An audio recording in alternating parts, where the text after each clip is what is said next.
നമസ്കാരം. കൊല്ലത്തിന്റെ രാഷ്ട്രീയ ചരിത്രം ചൈനയിൽ നിന്നും ആരംഭിച്ചാലോ? ചൈനീസ് ചക്രവർത്തിയായ കുബ്ലൈ ഖാന് നമ്മുടെ കൊല്ലവുമായി വ്യാപാര ബന്ധം മാത്രമായിരുന്നില്ല, രാഷ്ട്രീയ ബന്ധവും ഉണ്ടായിരുന്നുവെന്ന് ചരിത്രം പറയുന്നു. ഇത്തരം പല കൗതുകങ്ങളും കൊല്ലം അതിന്റെ കായലാഴങ്ങളിൽ ഒളിപ്പിച്ചു വെച്ചിട്ടുണ്ട്. ഇന്ത്യയിലെ തന്നെ ഏറ്റവും മികച്ച അങ്ങാടിയായിരുന്ന കൊല്ലത്തിന് കൊല്ലവർഷത്തേക്കാൾ പഴക്കവുമുണ്ട്. കൊയിലോൺ എന്നും ദേശിങ്ങനാട് എന്നും താരിഷിഷ് എന്നും അറിയപ്പെട്ടിരുന്ന കൊല്ലം വേണാട് നാട്ടുരാജ്യത്തിന്റെ തലസ്ഥാനം കൂടിയായിരുന്നു. കായലും കയറും കശുവണ്ടിയും സമൃദ്ധമാക്കുന്ന കൊല്ലമില്ലാതെ കേരള രാഷ്ട്രീയവുമില്ല. കൊല്ലത്തെ കായലും കടലും പോലെ തിളച്ചു മറിയുകയാണ് ലോക്സഭാ തെരഞ്ഞെടുപ്പ് ചർച്ചകളും. 2008 മണ്ഡല പുനഃക്രമീകരണത്തിന്റെ ഭാഗമായാണ് കൊല്ലം ലോക്സഭാ മണ്ഡലം രൂപീകൃതമായത്. കൊല്ലം ലോക്സഭാ മണ്ഡലത്തിലെ 1957 മുതലുള്ള പൊതു തെരഞ്ഞെടുപ്പ് ചരിത്രം പരിശോധിച്ചാൽ ഒരു കാര്യം വ്യക്തം. LDF-നോടും UDF-നോടും RSPയോടും ഒരുപോലെ കൂറു പുലർത്തിയ ചരിത്രമാണ് മണ്ഡലത്തിനുള്ളത്.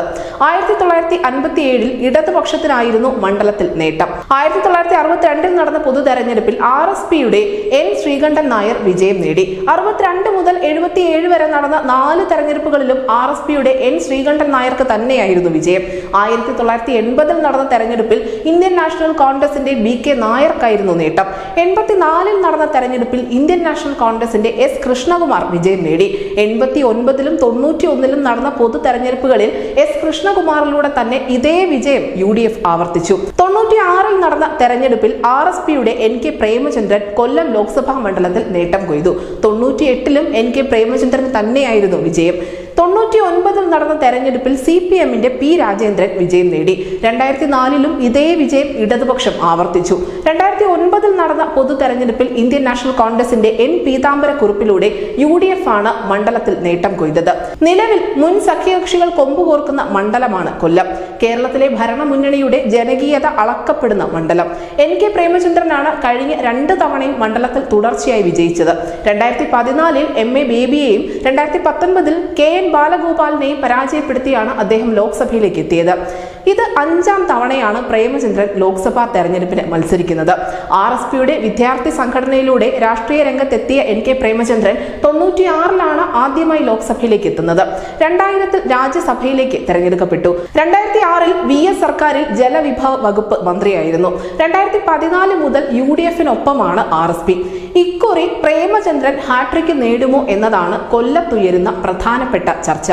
ചവറ, പുനലൂർ, ചടയമംഗലം, കുണ്ടറ, കൊല്ലം, ഇരവിപുരം, ചാത്തന്നൂർ എന്നീ നിയമസഭാ മണ്ഡലങ്ങൾ ചേരുന്നതാണ് കൊല്ലം ലോക്സഭാ മണ്ഡലം. ഈ 7 മണ്ഡലങ്ങളിലൊന്ന് പ്രേമചന്ദ്രനെ കൈവിടാനുള്ള സാധ്യതയുണ്ടെന്നാണ് അണിയറയിലെ സംസാരം. ഇരവിപുരം നിയമസഭാ മണ്ഡലം. പ്രേമചന്ദ്രൻ MP ആയി 2 ടേം പൂർത്തിയാകുമ്പോഴും മണ്ഡലത്തിലെ റെയിൽവേ സ്റ്റേഷനായ ഇരവിപുരം റെയിൽവേ സ്റ്റേഷൻ വികസനത്തിനായി ഒരു ഇടപെടലും MPയുടെ ഭാഗത്തു നിന്നും ഉണ്ടായിട്ടില്ല എന്നതാണ് പ്രധാനപ്പെട്ട ആരോപണം. ആയിരക്കണക്കിന് യാത്രക്കാർ ആശ്രയിച്ചിരുന്ന സ്റ്റേഷനിൽ കോവിഡിന് ശേഷം 1-2 പാസഞ്ചർ മാത്രമാണ് പേരിന് നിർത്തുന്നത്. ഷിപ്പു ബേബി ജോൺ സംസ്ഥാന സെക്രട്ടറി ആയ ശേഷമുള്ള ആദ്യ തെരഞ്ഞെടുപ്പ് കൂടിയാണിത്. കഴിഞ്ഞ തവണ 1 ലക്ഷത്തിലധികം വോട്ടുകളുടെ ഭൂരിപക്ഷത്തിലാണ് പ്രേമചന്ദ്രൻ വിജയിച്ചു കയറിയത്. പക്ഷെ ഇത്തവണ എന്ത് വില കൊടുത്തും മണ്ഡലം തിരിച്ചുപിടിക്കാൻ CPMന്റെ ശ്രമമുണ്ട്. 2016 2021 നിയമസഭാ തെരഞ്ഞെടുപ്പിൽ കൊല്ലത്ത് CPM മികച്ച വിജയം നേടിയിരുന്നു. കൊല്ലം പാർലമെന്റ് മണ്ഡലത്തിലെ 7 നിയമസഭാ മണ്ഡലങ്ങളിൽ കുണ്ടറ ഒഴികെ എല്ലായിടത്തും ഇടത് MLA-മാരാണുള്ളത്. എന്നാൽ ലോക്സഭയിൽ കൊല്ലം കരുത്ത് കാട്ടാൻ പാർട്ടിക്കായില്ല. ഇത്തവണ ആ ക്ഷീണം മാറ്റാൻ മുകേഷിനെയാണ് പാർട്ടി പടയാളിയാക്കിയിരിക്കുന്നത്. സ്ഥാനാർത്ഥി പ്രഖ്യാപനം നടത്താതെ BJP ഒഴിച്ചിട്ടിരിക്കുന്ന മണ്ഡലം കൂടിയാണ് കൊല്ലം. BJP കൊല്ലത്ത് ചിത്രത്തിൽ പോലും ഇല്ലെങ്കിലും കോൺഗ്രസിനും CPMനും ഇടയിൽ മോദി സജീവ ചർച്ചയാകുന്നുണ്ട്. ഇതിന് കാരണമായതോ പാർലമെന്റിലെ ക്യാന്റീനും. ഏതാനും ആഴ്ചകൾക്ക് മുൻപ് തെരഞ്ഞെടുക്കപ്പെട്ട MP-മാർക്ക് വേണ്ടി മോദി ഒരു വിരുന്ന് നടത്തിയിരുന്നു.